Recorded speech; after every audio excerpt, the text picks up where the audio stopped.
একদিন হুসাইন রাদিয়াল্লাহু তাআলা আনহু আমার রাসূলকে বলতেছেন, না না, বলেন আল্লাহর কাছে আপনি বেশি দামি নাকি আমি বেশি দামি? তখন আমার রাসূল হেসে হেসে বলে, হুসাইন, আমার আল্লাহর কাছে আমি বেশি দামি। তখন হুসাইন বলে, না না না জান, আমি আল্লাহর কাছে বেশি দামি। কেন জানেন? তখন হুসাইন বলে, নানা জান বলুন তো আপনার বাবার নাম কি? তখন আমার রাসূল বলে, আমার বাবার নাম হযরত আব্দুল্লাহ।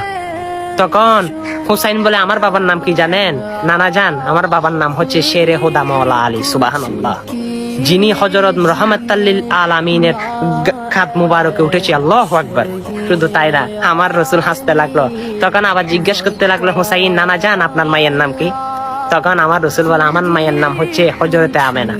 তখন হুসাইন হেসে হেসে বলে, নানা জান আমার মায়ের নাম কি জানে? যিনি হচ্ছে জান্নাতে মহিলাদের সর্দার, যিনি সর্বপ্রথম জান্নাতে সর্বমহিলা সর্বপ্রথম যিনি জান্নাতে প্রবেশ করবেন, তিনি হচ্ছে নবাব নন্দিনী মা ফাতেমাতুজ জোহরা। সুবহানাল্লাহ। তখন আমার রাসূল হাসতে লাগলো। তখন হুসাইন আবার জিজ্ঞেস করে, নানা জান বলুন তো আপনার নানির নাম কি? তখন আমার রাসূল বলে, আমার নানির নাম হচ্ছে বাররা। তখন হুসাইন হেসে বলে, আমার নানির নাম কি জানেন? আমার নানির নাম হচ্ছে মা হাতিজাতুল কুবরা, যিনি কি আল্লাহ রাব্বুল আলামিন স্বয়ং সালাম পাঠিয়েছেন, যিনি কি আল্লাহ রাব্বুল আলামিন মৃত্যুর পর তার কবরে 3টা প্রশ্নের জবাব দিয়ে দিয়েছেন। সুবহানাল্লাহ।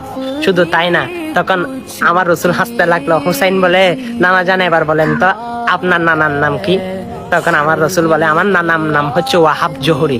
তখন হুসাইন হেসে হেসে বলে, আমার নানার নাম কি জানেন?